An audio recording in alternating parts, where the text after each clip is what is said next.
নমস্কার বন্ধুরা, আরও একটি নতুন রেসিপিতে সবাইকে স্বাগত। আজকে আমি খুব সুন্দর একটি মিষ্টি বানিয়ে দেখাবো। আর হাতে কিন্তু সময় না থাকলে ঝটপট কিন্তু এই মিষ্টিটা আপনারা বানিয়ে নিতে পারেন।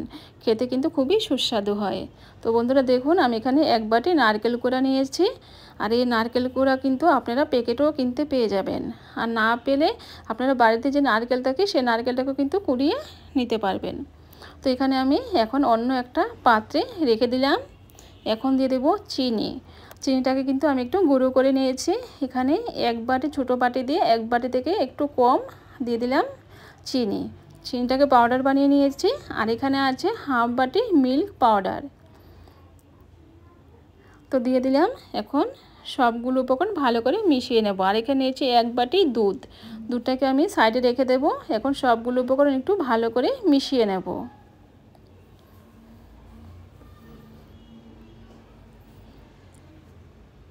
তো ভালো করে একটু সবগুলো উপকরণ মিশিয়ে নিয়েছি। এখন দিয়ে দেব দুধ। আমি কিন্তু অল্প দুধ দেব, বেশি কিন্তু দেব না। তো বন্ধুরা একসাথে কিন্তু বেশি দুধ দিতে যাবেন না, তাহলে কিন্তু ওটা একদম বেশি ঠিক ঠিক হয়ে যাবে, মানে হাতে লেগে যাবে, রেসিপিটা কিন্তু ভালো হবে না। তো অল্প করে দুধ দিবেন। আর এই রেসিপিটাতে কিন্তু বেশি দুধ লাগে না। তো আমি দেখুন এখানে 2 চামচের মতো দুধ নিয়েছি, ওটাতেই কিন্তু আমার হয়ে যাবে। আর কিন্তু দুধ আমার লাগবে না। তো দুধ কিন্তু একদম সামান্য দিবেন। তো দেখুন হাতে এরকম মুঠো করলে কিন্তু মুঠো হয়ে যাচ্ছে, তার মানে ওটা একদম পারফেক্ট আছে। এখন কিন্তু আর কোনো রকম দুধ দেওয়ার দরকার নেই। এখন ওটাকে এরকমভাবে মেখে একটা ডোয়ের মতো বানিয়ে নেব।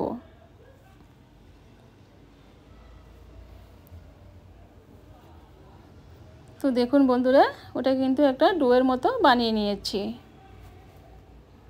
এখন হাতে অল্প নিয়ে নেব, নিয়ে হাতে নিয়ে এরকমভাবে ওটাকে একদম গোল গোল করে, তারপরে আবার হাতে নেব, নিয়ে এরকমভাবে গোল গোল করে একটা, যেরকম রসগোল্লা হয় সেরকম একটা শেপ দিয়ে ওটাকে বানিয়ে নেব।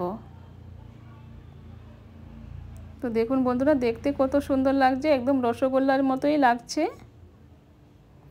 তো আমার একটা হয়ে গেছে। এখন একটা প্লেটে রেখে দেব।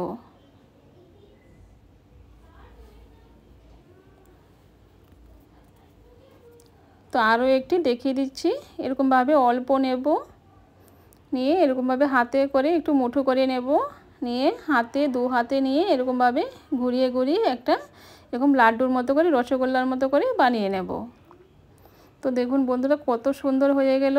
খুব একটা কিন্তু সময়ও লাগে না, ঝটপট হয়ে যায়। আর খেতেও কিন্তু খুবই সুস্বাদু হয়। তো এরকমভাবে আমি সবগুলো বানিয়ে নেব। তো বন্ধুরা আমার কিন্তু সবগুলো বানানো হয়ে গেছে। তো আমি এক এক করে সবগুলো রেখে দিচ্ছি। তো দেখুন বন্ধুরা, কেউ বুঝতেই পারবে না যে ওটা নারকেলের লাড্ডু নাকি ওটা মিষ্টি রসগোল্লা। একদম রসগোল্লার মতো লাগছে দেখতে, কত সুন্দর লাগছে। আর এখানে নিয়ে নিলাম কিছু নারকেল কুড়া। এখন এই যে লাড্ডুগুলো বানিয়ে রেখেছি, এই লাড্ডুগুলো একটু এই নারকেল কুড়াতে একটু এরকমভাবে কোট করে নেব। তো কত সুন্দর হয়ে গেল। তো এরকমভাবে কিন্তু আমি সবগুলো করে নেব। যেমন সময় কম লাগে, খেতেও কিন্তু খুবই সুস্বাদু হয়। এখন দেখুন বন্ধুরা, সবগুলো কিন্তু আমি এরকমভাবে দিয়ে দিয়েছি। এখন এগুলোকে এরকমভাবে নাড়াচাড়া করে এরকমভাবে এগুলোকে লাগিয়ে নেব। তো দেখুন একটা লাড্ডুও কিন্তু ভাঙছে না, তো ওটা কিন্তু একদম পারফেক্ট আছে। তো এরকমভাবে একটু ভালো করে লাগিয়ে নিয়েছি। তো দেখুন বন্ধুরা কত সুন্দর হয়েছে। এখন একটা প্লেটে রেখে দেব। এরকমভাবে কিন্তু নারকেলের লাড্ডু বানালে কিন্তু বন্ধুরা ছোট থেকে বড় সবাই কিন্তু খুব পছন্দ করবে। আর ঝটপট কিন্তু হয়ে যায়, খুব একটা কিন্তু সময়ও লাগে না। এখন দিয়ে দেবো উপরে কিছু চেরি আমি কেটে রেখে দিয়েছিলাম। এখন এগুলোকে উপরে দিয়ে দেব। তো দেখুন বন্ধুরা কত সুন্দর লাগছে। আর এই লাড্ডু কিন্তু যাকে বানিয়ে খাওয়াবেন আবার চাইবে, জিজ্ঞেস করবে কি করে বানিয়েছেন। খুবই সুন্দর হয় রেসিপিটা, খেতে কিন্তু খুবই সুস্বাদু হয়।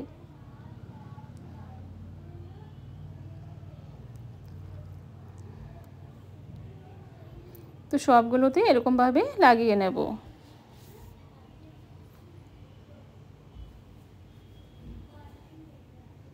তো বাড়িতে কোনো পূজা হলে কিন্তু এই পূজাতেও কিন্তু এরকমভাবে লাড্ডু বানিয়ে ঠাকুরকে দিতে পারবেন।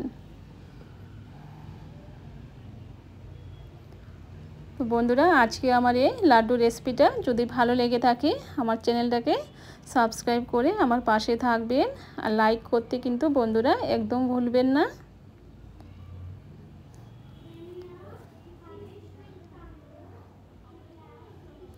তো বন্ধুরা দেখুন, সবগুলো কিন্তু চেরি দেওয়া হয়ে গেছে। তো দেখুন কত সুন্দর লাগছে। তো এরকমভাবে কিন্তু বানিয়ে বাড়ির সকলকে খাওয়ালে কিন্তু খুবই খুশি হবে বন্ধুরা। খুবই সুন্দর একটি রেসিপি, হাতে 2 মিনিট সময় থাকলেই কিন্তু এই রেসিপিটা আপনারা বানিয়ে নিতে পারবেন।